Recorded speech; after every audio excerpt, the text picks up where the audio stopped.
Gujarati audio book YouTube ચેનલમાં તમારું સ્વાગત છે. બિલકુલ. તો આજે આપણે એક એવી વાત કરવાના છીએ જે કદાચ ઘણા લોકોને વિચારતા કરી દેશે. મતલબ કે કલ્પના કરો, કોઈ વ્યક્તિએ પોતાની કારકિર્દી પાછળ વર્ષોની મહેનત કરી હોય. હા, અને બહુ જ ઊંચી ડિગ્રીઓ મેળવી હોય અથવા પોતાના ક્ષેત્રનું અદ્ભુત ટેકનિકલ જ્ઞાન ભેગું કર્યું હોય. બરાબર. પણ એક રિસર્ચ એવું કહે છે કે આ બધી જ મહેનત અને જ્ઞાનનો ફાળો એ વ્યક્તિની આર્થિક અને વ્યાવસાયિક સફળતામાં માત્ર 15% જ છે. ખરેખર. અને આ 15% વાળો આંકડો સાંભળીને કોઈને પણ આંચકો લાગી શકે. તો બાકીના 85% શેના છે? આજે આપણે આ જ 85%ના રહસ્યને ઉકેલવાના છીએ. અને એના માટે આપણે ડેલ કાર્નેગીના 1936ના અત્યંત પ્રખ્યાત પુસ્તક how to win friends and influence people તેના પર ઊંડાણપૂર્વક ચર્ચા કરીશું. હા, અને આ માત્ર કોઈ જૂનું પુસ્તક નથી, પણ માનવ મનોવિજ્ઞાનનો એક એવો નકશો છે જે આજે 80 વર્ષ પછી પણ એટલો જ સચોટ છે. સાચી વાત છે. પણ મને એક વાત સમજાવો, આ 15% અને 85% વાળો આંકડો આવ્યો ક્યાંથી? મતલબ આ કોઈ ચોક્કસ રિસર્ચ છે કે? હા, ચોક્કસ. આ કોઈ હવામાંથી આવેલો આંકડો નથી. કાર્નેગી ઇન્સ્ટિટ્યૂટ ઓફ ટેકનોલોજી દ્વારા આ રિસર્ચ કરવામાં આવ્યું હતું, અને તે પણ એન્જિનિયરિંગ જેવા સંપૂર્ણપણે ટેકનિકલ ક્ષેત્રમાં. અરે વાહ!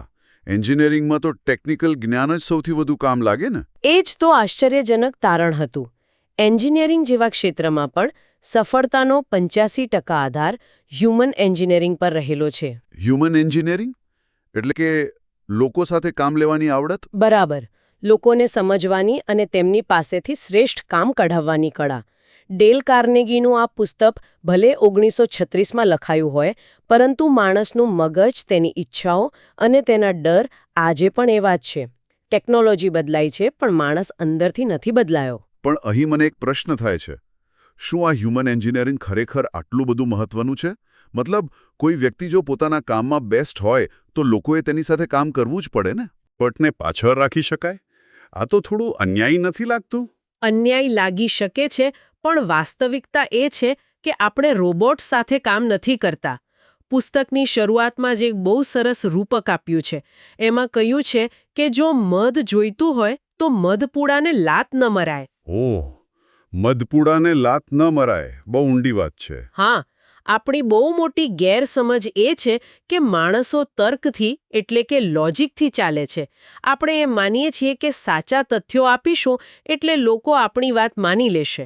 પણ હકીકતમાં માણસ લાગણીઓથી ચાલે છે, બરાબર ને? બિલકુલ. માણસ લોજિકથી નહીં, પણ લાગણીઓ અને પોતાના અહંકારથી પ્રેરાય છે. એટલે જો કોઈ એક્સપર્ટ વ્યક્તિ અન્ય લોકોના અહંકારને ઠેસ પહોંચાડે તો લોકો તેની સાથે કામ કરવાનું ટાળશે જ, ભલે પછી એ ગમે તેટલો હોશિયાર કેમ ન હોય. એટલે એમ કહી શકાય કે જ્યારે આપણે લોકોની ભૂલો સુધારવા માટે તેમની સીધી ટીકા કરીએ છીએ, ત્યારે આપણે જાણે મધપૂડાને લાત મારીએ છીએ. સાવ સાચી વાત. પણ એક મિનિટ, જો કોઈ વ્યક્તિ ખોટું કામ કરી રહ્યું હોય અથવા કોઈ મોટી ભૂલ કરી રહ્યું હોય તો તેની ટીકા કરવી તો જરૂરી બની જાય છે ને? આ બહુ સામાન્ય માન્યતા છે. જો આપણે તેમની ભૂલ ન બતાવીએ તો તેઓ ક્યારેય સુધારવાના જ નથી. શું આ પુસ્તક એમ કહેવા માંગે છે કે કોઈની ભૂલ પર બસ આંખ આડા કાન કરવા? ના, પુસ્તક ભૂલને છુપાવવાની વાત નથી કરતું. તે ભૂલ સુધારવાની પદ્ધતિ બદલવાની વાત કરે છે. અચ્છા, કઈ રીતે? જો, જ્યારે આપણે કોઈની સીધી ટીકા કરીએ છીએ ને, ત્યારે આપણે તેમના કામની નહીં, પણ સીધા તેમના અહંકાર પર પ્રહાર કરીએ છીએ. મગજનું વિજ્ઞાન એવું છે કે જેવી કોઈ ટીકા સંભળાય કે તરત જ મગજ ડિફેન્સિવ મોડમાં આવી જાય છે, બચાવની મુદ્રામાં. એટલે કે વ્યક્તિ પોતાની ભૂલ સ્વીકારવાને બદલે બહાના શોધવા લાગે છે. બરાબર. પોતાને સાચા સાબિત કરવા મથે છે. આ સમજવા માટે પામેલા ડનહામની વાર્તા બહુ જ રસપ્રદ છે. પામેલા એક સુપરવાઇઝર હતી અને તેની નીચે એક સફાઈ કામદાર હતો જે પોતાનું કામ બિલકુલ બરાબર નહોતો કરતો. એટલે કે ઓફિસ ગંદી રહેતી હશે? હા, ઓફિસ ગંદી હતી. તો સ્વાભાવિક છે કે એવા સમયે અન્ય કર્મચારીઓ ગુસ્સે થતા હશે અને તેની બહુ ટીકા કરતા હશે. કામ ચોખ્ખું ન થાય તો મુશ્કેલી તો બધાને પડે ને? બિલકુલ પડે. અન્ય કર્મચારીઓ તેની એટલી હદે ટીકા કરતા હતા કે તેને નીચો દેખાડવા માટે તેઓ જાણી જોઈને હોલવેમાં કચરો ફેંકી દેતા હતા. અરે બાપ રે, આ તો બહુ ખરાબ કહેવાય. હા, પણ શું તમને લાગે છે કે આ ટીકા અને અપમાનથી કામદારે પોતાનું કામ સુધાર્યું? જરાય નહીં. મને તો લાગે છે કે એ વધારે બગડ્યો હશે. એક્ઝેક્ટલી. ઉલટાનું તેનું કામ વધુ બગડ્યું, કારણ કે તે અંદરથી અપમાનિત અને બળવાખોર અનુભવતો હતો. પછી પામેલાએ એકદમ અલગ મનોવૈજ્ઞાનિક રસ્તો અપનાવ્યો. તેણે શું કર્યું? તેણે ટીકા કરવાનું સાવ જ બંધ કરી દીધું. બિલકુલ બંધ? હા, તેના બદલે તેણે એ કામદારના કામ પર બારીક નજર રાખી અને જ્યારે પણ પેલા કામદારે કોઈ નાનું એવું પણ સારું કામ કર્યું ત્યારે પામેલાએ અન્ય લોકોની હાજરીમાં તેની સાચા દિલથી પ્રશંસા કરી. આ ખરેખર અદ્ભુત કહેવાય. એટલે કે ખરાબ કામને અવગણીને માત્ર સારા કામને જ હાઇલાઇટ કરવું. હા, પણ મને એવો વિચાર આવે છે કે શું આનાથી પેલો કામદાર વધારે બેદરકાર ન બની જાય? તેને તો એમ જ લાગે ને કે મારું ખરાબ કામ કોઈને દેખાતું જ નથી. અહીં જ તો માનવ મનોવિજ્ઞાનની ખરી રમત શરૂ થાય છે. જ્યારે પામેલાએ તેની જાહેરમાં પ્રશંસા કરીને ત્યારે એ કામદારને પહેલીવાર એવું લાગ્યું કે કોઈક તેના અસ્તિત્વની કદર કરે છે. ઓહ, એટલે એને પોતાનું મહત્વ સમજાયું. બિલકુલ. તેના મગજમાં ડોપામાઇન રિલીઝ થયું. દરેક માણસને અંદરથી એવું લાગવું જ જોઈએ કે તેનું કંઈક મહત્વ છે. પરિણામ એ આવ્યું કે તેનું વર્તન સાવ જ બદલાઈ ગયો. તે પોતાનું કામ બહુ જ ઉત્સાહથી કરવા લાગ્યો. શું વાત છે! જે કામ કઠોર ટીકાથી નહોતું થઈ શક્યું તે સાચી પ્રશંસાએ કરી બતાવ્યું. હા, કારણ કે પ્રશંસાએ તેને વધુ સારું કામ કરવા માટે એક આંતરિક પ્રેરણા પૂરી પાડી. આના પરથી મને એક બહુ જ પાતળી ભેદરેખા યાદ આવે છે. જો માત્ર વખાણ કરવાથી જ કામ થતું હોય તો લોકો ખુશામતનો રસ્તો પણ અપનાવી શકે. મતલબ ફ્લેટરી. હા, લોકો એવું કરે છે. તો સાચી પ્રશંસા અને કોઈની ખુશામત વચ્ચે શું તફાવત છે? કારણ કે આજકાલ લોકો બહુ હોશિયાર હોય છે. જો કોઈ માત્ર સ્વાર્થ માટે ખુશામત કરતું હોય તો તરત ખબર પડી જાય છે. અને એનાથી તો સંબંધ વધુ બગડે ને? આ સૌથી મહત્વનો ભેદ છે જે ડેલ કાર્નેગી બહુ સ્પષ્ટ રીતે સમજાવે છે. ખુશામદ એ બહુ છીછરી હોય છે, તેમાં સ્વાર્થ છુપાયેલો હોય છે અને તે માત્ર હોઠ પરથી આવે છે. એટલે કે એ એક પ્રકારનું મેનિપ્યુલેશન જ છે. બરાબર. જ્યારે સાચી પ્રશંસા એ હૃદયમાંથી આવે છે. તેમાં સામેવાળી વ્યક્તિનું ભલું જોવાની નિસ્વાર્થ ભાવના હોય છે. કાર્નેગી બહુ સરસ કહે છે કે જેમ અન્ન વિના શરીર નબળું પડી જાય છે, બરાબર એવી જ રીતે સાચી પ્રશંસા વિના માણસનો આત્મા કરમાઈ જાય છે. વાહ, આ બહુ જ સરસ વાત કહી. સાચી પ્રશંસા વિના આત્મા કરમાઈ જાય છે. હા, અને સાચી પ્રશંસા કરવા માટે તમારે તમારી પોતાની જાતમાંથી બહાર આવીને સામેવાળાના સારા ગુણોને શોધવા પડે છે. જો આપણે આપણી જાતમાંથી બહાર આવવાની વાત કરીએ ને તો આ સીધો જ એ દિશામાં ઇશારો કરે છે કે લોકોને પોતાના મિત્ર કેવી રીતે બનાવવા. બિલકુલ. સામાન્ય રીતે ખાસ કરીને અત્યારના સોશિયલ મીડિયાના સમયમાં એવું માનવામાં આવે છે કે લોકોનું ધ્યાન ખેંચવા માટે આપણે પોતે બહુ રસપ્રદ દેખાવું પડે, ઇન્ટરેસ્ટિંગ લાગવું પડે. હા, લોકો પોતાના મોંઘા શોખ અને સિદ્ધિઓ બતાવતા હોય છે. બરાબર. લોકો પોતાના જ વખાણ કરતા રહે છે જેથી બીજા લોકો તેમનાથી પ્રભાવિત થાય. તો શું મિત્ર બનાવવા માટે પોતાની જાતને એક બ્રાન્ડ તરીકે પ્રમોટ કરવી જરૂરી છે? આ એક બહુ જ મોટી સામાજિક ગેરસમજ છે અને આ પુસ્તક આ વર્ષો જૂની માનસિકતાને સાવ તોડી નાખે છે.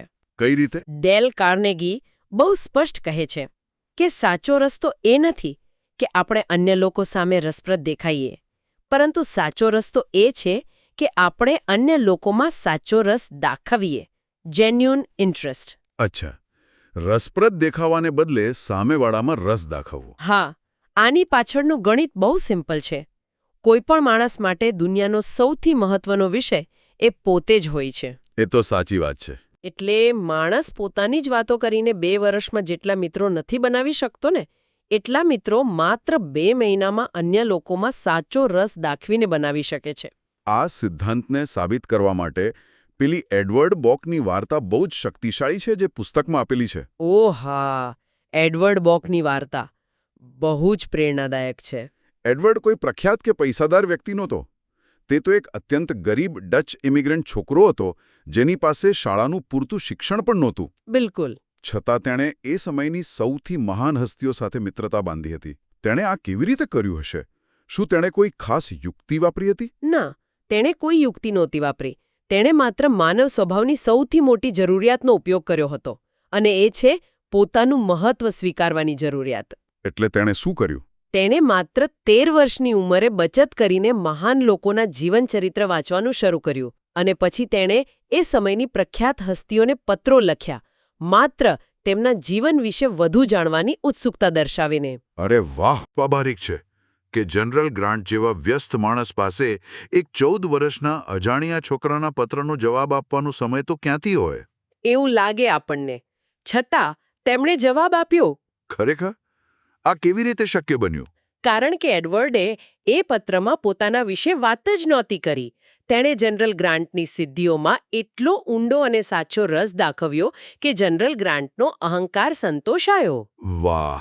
હા, અને તેમણે એડવર્ડને માત્ર નકશો દોરીને જવાબ જ ના આપ્યો, પણ તેને જમવાનું આમંત્રણ પણ આપ્યું. અવિશ્વસનીય. એડવર્ડે અબ્રાહમ લિંકન અને અન્ય નેતાઓ સાથે પણ આ જ રીતે પત્રવ્યવહાર કર્યો. કોઈ પણ મોટી ઓળખાણ વિના, માત્ર લોકોના જીવનમાં સાચો રસ દાખવીને એક ગરીબ છોકરો એ સમયના સૌથી મહત્વપૂર્ણ લોકોનો મિત્ર બની ગયો. એટલે કે લોકો બીજામાં ત્યારે જ રસ લે છે જ્યારે બીજા લોકો તેમનામાં રસ લેતા હોય. આ બાબત સમજ્યા પછી મને બીજો એક બહુ જ મહત્વનો સિદ્ધાંત યાદ આવે છે જે મોટાભાગના લોકો અવગણે છે. કયો સિદ્ધાંત? લોકોના નામ યાદ રાખવા. આપણે અવારનવાર લોકોને એવું કહેતા સાંભળીએ છીએ કે ભાઈ, મારી મેમરી બહુ ખરાબ છે. મને ચહેરા યાદ રહે છે પણ નામ યાદ નથી રહેતા. હા, આ બહુ કોમન બહાનો છે. તો શું ખરેખર માત્ર એક નામ યાદ રાખવાથી સંબંધોમાં આટલો મોટો ફરક પડી શકે? ચોક્કસ પડી શકે. મનોવિજ્ઞાનની દૃષ્ટિએ જોઈએ ને તો કોઈ પણ માણસ માટે તેનું પોતાનું નામ એ દુનિયાનો સૌથી મધુર અને સૌથી મહત્વનો અવાજ છે. હા, પોતાનું નામ સાંભળવું ગમે જ ને? વ્યક્તિનું નામ એ તેની ઓળખ છે. જ્યારે તમે કોઈનું નામ યાદ રાખીને તેને એ નામથી બોલાવો છો, ત્યારે તમે તેને અદૃશ્ય રીતે એક બહુ મોટું સન્માન આપો છો. એન્ડ્રુ કાર્નેગીના બાળપણની વાર્તા આનું ઉત્તમ ઉદાહરણ છે. પેલા સસલાવાળી વાર્તાને? હા, તેમની પાસે નાનપણમાં ઘણા બધા સસલા હતા, પણ એમને ખવડાવવા માટે પૂરતો ખોરાક નહોતો, એટલે તેમણે પડોશના બાળકોની મનોવૈજ્ઞાનિક નબળાઈ પકડી. તેમણે બાળકોને શું કહ્યું? તેમણે શરત મૂકી કે જો બાળકો સસલા માટે ખોરાક શોધી લાવશે, તો દરેક સસલાનું નામ એ ખોરાક લાવનાર બાળકના નામ પરથી રાખવામાં આવશે. અને આ અદ્ભુત રીતે કામ કરી ગયું. દરેક બાળક ઈચ્છતું હતું કે કોઈ પ્રાણીનું નામ તેના નામ પરથી હોય. બિલકુલ. પણ શું આ જ સિદ્ધાંત મોટી વ્યાવસાયિક દુનિયામાં, મતલબ કરોડો રૂપિયાની ડીલમાં કામ કરી શકે ખરો? અરે 100% કામ કરી શકે. એન્ડ્રુ કાર્નેગીએ આ જ સિદ્ધાંતનો ઉપયોગ પોતાના બિઝનેસમાં પણ કર્યો હતો. જ્યારે તેમને જ્યોર્જ પુલમેનની કંપની સાથે ગળાકાપ સ્પર્ધા થતી હતી, ત્યારે બંને કંપનીઓને બહુ નુકસાન થઈ રહ્યું હતું. બરાબર. પછી જ્યારે બંને ભેગા મળીને કામ કરવાનું નક્કી કર્યું, ત્યારે સૌથી મોટો પ્રશ્ન એ હતો કે નવી કંપનીનું નામ શું રાખવું? એટલે બંનેને પોતાનું નામ જોઈતું હશે. હા, પણ કાર્નેગીએ તરત જ પ્રસ્તાવ મૂક્યો કે નવી કંપનીનું નામ પુલમેનના નામ પરથી જ રાખવામાં આવશે. ઓહ, એટલે કાર્નેગીએ જતું કર્યું. હા, અને આ સાંભળતા જ પુલમેનનો બધો અહંકાર અને સ્પર્ધાની ભાવના ઓગળી ગઈ. કરોડોની ડીલ માત્ર એક નામના સન્માનના આધારે ફાઇનલ થઈ ગઈ. આ તો એવી વાત થઈ કે જાણે સામેવાળાના મગજના તાળાની ચાવી જ આપણને મળી ગઈ. સાવ સાચી વાત છે. જો આ કનેક્શનને વધુ મજબૂત બનાવવું હોય તો માત્ર નામ પૂરતું નથી. પુસ્તક એમ પણ કહે છે કે સામેવાળાના રસના વિષયો પર વાત કરવી જોઈએ. હા, આ પણ બહુ મહત્વનું છે. પણ મને એક પ્રેક્ટિકલ પ્રશ્ન એ થાય છે કે શું આપણે દરેક વખતે સામેવાળાના વિષયો પર રિસર્ચ કરતા રહેવું? શું આ બહુ જ થકવી નાખનારી પ્રક્રિયા નથી? શરૂઆતમાં આ થકવી નાખનારું લાગી શકે છે, પણ લાંબા ગાળે આ સૌથી મોટું રોકાણ છે. જો આપણે આપણું કામ કઢાવવું હોય, તો સામેવાળાના મન સુધી પહોંચવાનો શોર્ટકટ તેમના રસના વિષયોમાંથી જ પસાર થાય છે. એટલે એમની ગમતી વાતો કરવી. બરાબર. થિયોડોર રૂઝવેલ્ટ આ વાત બરાબર સમજતા હતા. જ્યારે પણ તેઓ કોઈ નવા મુલાકાતીને મળવાના હોય, ત્યારે તેઓ આગલી રાતે મોડે સુધી જાગીને એ મુલાકાતીના રસના વિષય વિશે ઘણું બધું વાંચી લેતા હતા. અરે વાહ! એક રાષ્ટ્રપતિ આવું કરતા હતા? હા, કારણ કે તેમને ખબર હતી કે સીધી કામની વાત કરવાથી સામેવાળી વ્યક્તિ ડિફેન્સિવ રહેશે. પણ જો તેમના ગમતા વિષયથી શરૂઆત થશે, તો તેમનો બચાવનો કિલ્લો આપોઆપ તૂટી જશે. આનો સીધો ફાયદો કેવી રીતે થઈ શકે તેનું એક જબરદસ્ત ઉદાહરણ એડવર્ડ ચાલિફની વાર્તામાં જોવા મળે છે. હા, પેલી કોર્પોરેટ ફંડવાળી વાતને? બિલકુલ. તેને પોતાની બોય સ્કાઉટ ટીમ માટે એક કોર્પોરેટ પ્રેસિડેન્ટ પાસેથી ફંડ જોઈતું હતું. સામાન્ય રીતે આવા કિસ્સામાં લોકો સીધા જઈને પ્રેઝન્ટેશન આપે અને પૈસા માગે. પણ એડવર્ડે આવું ન કર્યું. તો એણે શું કર્યું? તેણે જાણ્યું હતું કે પ્રેસિડેન્ટ પાસે $1 મિલિયન ચેક છે, જેની તેને બહુ જ ગર્વ છે. હા, અને જ્યારે એડવર્ડ તેમને મળ્યો ત્યારે તેણે ફંડની વાત જ ન કરી. તેણે માત્ર એટલું જ કહ્યું કે તેણે એ $1 મિલિયન ચેક વિશે સાંભળ્યું છે અને તે ચેક જોવા માંગે છે. અને પ્રેસિડેન્ટ ખુશ થઈ ગયા હશે. ખુશ. પ્રેસિડેન્ટે ખૂબ ઉત્સાહથી એ ચેક બતાવ્યો અને કલાકો સુધી પોતાની સફળતાની વાતો કરી. એડવર્ડે માત્ર સાચા દિલથી તેમાં રસ દાખવ્યો. શું વાત છે? આટલું પૂરતું હતું પ્રેસિડેન્ટનું દિલ જીતવા માટે. તેમણે સામેથી જ પૂછ્યું કે એડવર્ડ કયા કામ માટે આવ્યા હતો અને માંગ્યા કરતાં 5 ગણું વધારે ફંડ આપ્યું. આ વાર્તા પરથી એ પણ સમજાય છે કે એડવર્ડે ત્યાં કંઈ ખાસ બોલવાની જરૂર નહોતી પડી. તેણે માત્ર એક સારા શ્રોતા બનવાનું કામ કર્યું હતું. બરાબર છે. સારા શ્રોતા બનવું. તો શું ખરેખર માત્ર સાંભળવું એ ઘણું બધું બોલવા કરતાં પણ વધુ શક્તિશાળી સાબિત થઈ શકે? સારા શ્રોતા બનવું એ દુનિયાની સૌથી દુર્લભ અને સૌથી શક્તિશાળી કળા છે. જ્યારે કોઈ વ્યક્તિ બોલતું હોય અને તમે તેને પૂરા ધ્યાનથી સાંભળો છો, ત્યારે તમે તેના વિચારોને અને તેની લાગણીઓને સ્વીકૃતિ આપી રહ્યા છો. એટલે તમે એને મહત્વ આપી રહ્યા છો. હા. અબ્રાહમ લિંકનનું ઉદાહરણ આ બાબતે બહુ માર્મિક છે. અમેરિકન સિવિલ વોરના એ અત્યંત તણાવપૂર્ણ સમયમાં જ્યારે લિંકન ચોમેરથી ઘેરાયેલા હતા, ત્યારે તેમણે પોતાના એક જૂના મિત્રને ખાસ બોલાવ્યો. લિંકને પોતાના મિત્રને બોલાવ્યો? શા માટે? હા. લિંકન કલાકો સુધી પોતાની જ મૂંઝવણો, પોતાના ડર અને લેવા પડતા કઠોર નિર્ણયો વિશે વાત કરતા રહ્યા. તો શું લિંકનને એ મિત્ર પાસેથી કોઈ ખાસ રાજકીય સલાહ જોઈતી હતી? બિલકુલ નહીં. એ મિત્રએ આખી મુલાકાત દરમિયાન ભાગ્યે જ કોઈ શબ્દ ઉચ્ચાર્યો હશે. તેણે માત્ર લિંકનને સાંભળ્યા. અચ્છા, માત્ર સાંભળ્યા? હા. છતાં જ્યારે એ મિત્ર પાછો ગયો ત્યારે લિંકન ખૂબ જ હળવાશ અનુભવતા હતા. ખરેખર તો જ્યારે કોઈ પણ વ્યક્તિ ભારે મુશ્કેલીમાં હોય કે માનસિક તણાવમાં હોય, ત્યારે તેને કોઈ સલાહ નથી જોઈતી હોતી. તેને માત્ર એક એવા શ્રોતાની જરૂર હોય છે જે તેને જજ કર્યા વિના શાંતિથી સાંભળે. હા, આપણે બધા ક્યારેક આવું જ ઈચ્છતા હોઈએ છીએ ને? બિલકુલ.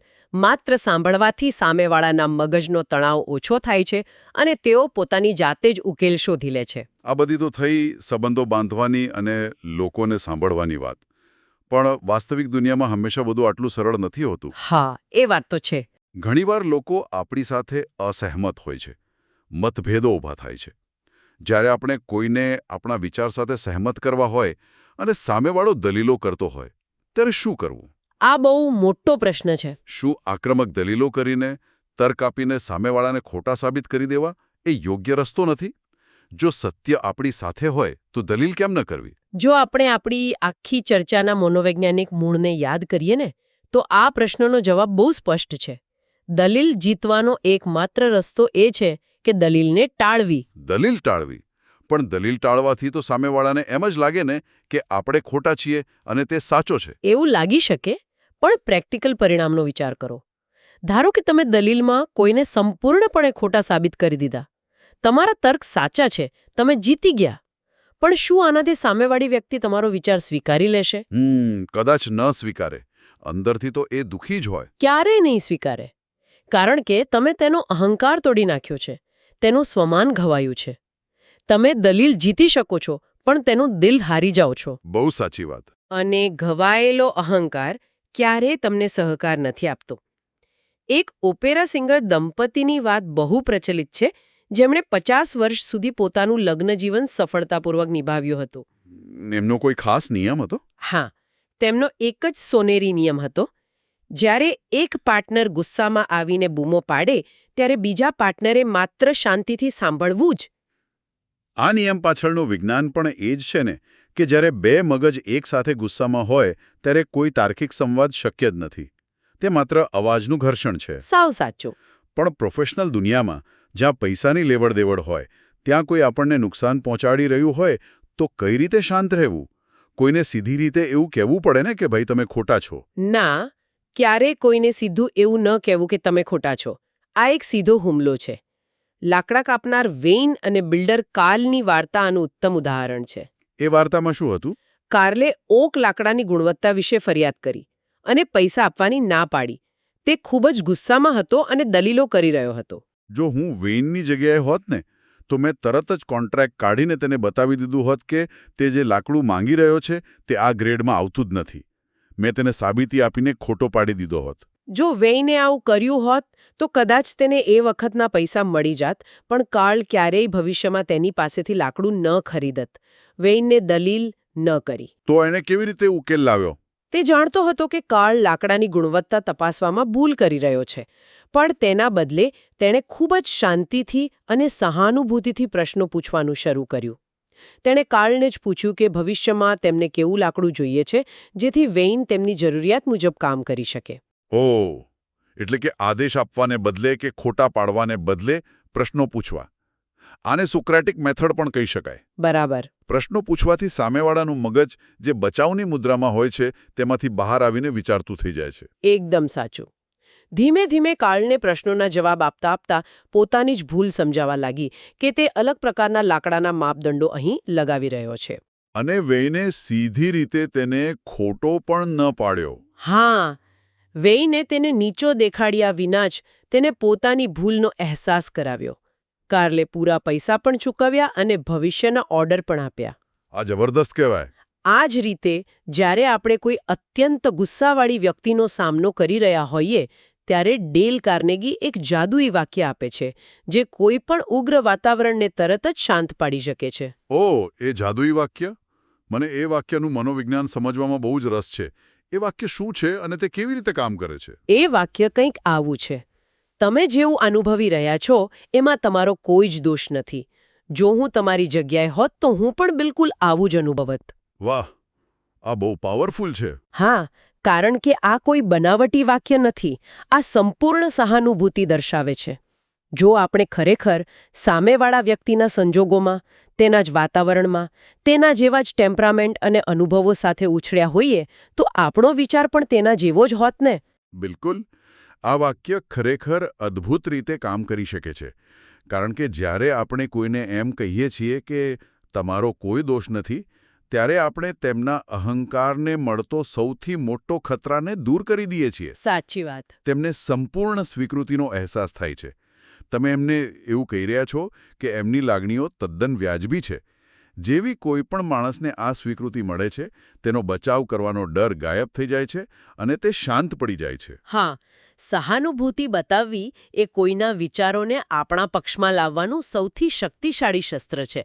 જો આપણે આખી ચર્ચાને એક ફ્રેમમાં મૂકીએ ને તો સમજાશે કે આ બધા સિદ્ધાંતો, ટીકા ન કરવી, સાચી પ્રશંસા કરવી, નામ યાદ રાખવા, સારા શ્રોતા બનવું કે દલીલો ટાળવી, આ કોઈ ચાલાકીઓ નથી. બિલકુલ નહીં. આ કોઈ મેન્યુપ્યુલેશનની ચાલાકીઓ નથી. આ એવા મૂળભૂત નિયમો છે જે માણસને અંદરથી સમજે છે. આ બધું એક જ દિશામાં જાય છે: સામેવાળાને અહેસાસ કરાવવો કે તેનું કોઈ મહત્વ છે. આ બધી વાતો સાંભળીને મને અત્યારના આધુનિક સમયનો વિચાર આવે છે. આ પુસ્તક 1936માં લખાયું હતું. હા, બહુ વર્ષો પહેલા. અને આજે આપણી વાતચીત રૂબરૂ ઓછી અને ફેસબુક, ટ્વિટર, ઇન્સ્ટાગ્રામ કે વોટ્સએપ પર વધુ થાય છે. તો શું આ ડિજિટલ યુગમાં આ સિદ્ધાંતો જૂના નથી થઈ ગયા? જરાય નહીં. પ્લેટફોર્મ બદલાયા છે, પણ માનવ સ્વભાવ 1 ઇંચ પણ નથી બદલાયો. તમે જ વિચારો, સોશિયલ મીડિયા પર મળતી લાઇક્સ કે કોમેન્ટ્સ પાછળનું મનોવિજ્ઞાન શું છે? એ જ ને, કે લોકો મને જુએ છે, મારી કદર કરે છે. હા, એ પણ પોતાની જાતનું મહત્વ સ્વીકારાયું છે એવો જ અહેસાસ કરાવે છે ને. ડિજિટલ યુગમાં પણ ઓફિસના કર્મચારી હોય, સોશિયલ મીડિયા પરના મિત્રો હોય કે પછી પરિવારના સભ્યો હોય, દરેક વ્યક્તિ એ જ જૂની માનસિક ભૂખથી પીડાય છે. સ્વીકૃતિ અને મહત્વની ભૂખ. બિલકુલ, સ્વીકૃતિ અને મહત્વની ભૂખ. આ બહુ જ મોટી વાત છે. એટલે કે જે વ્યક્તિ આ હ્યુમન એન્જિનિયરિંગને સમજી લેશે, તે કોઈપણ યુગમાં કે કોઈપણ પ્લેટફોર્મ પર સફળ થઈ શકે છે. ચોક્કસ. અને આજના સંદર્ભમાં આખી ચર્ચાને જોડીએ તો એક બહુ જ રસપ્રદ વિચાર ઊભો થાય છે. આપણે આપણા સ્માર્ટફોનની ઓપરેટિંગ સિસ્ટમને સતત અપડેટ કરીએ છીએ ને. હા, વારે વારે અપડેટ આવે એટલે આપણે કરીએ જ. કમ્પ્યુટરના સોફ્ટવેરને પણ અપડેટ કરીએ છીએ જેથી તે વધુ સારી રીતે કામ કરી શકે.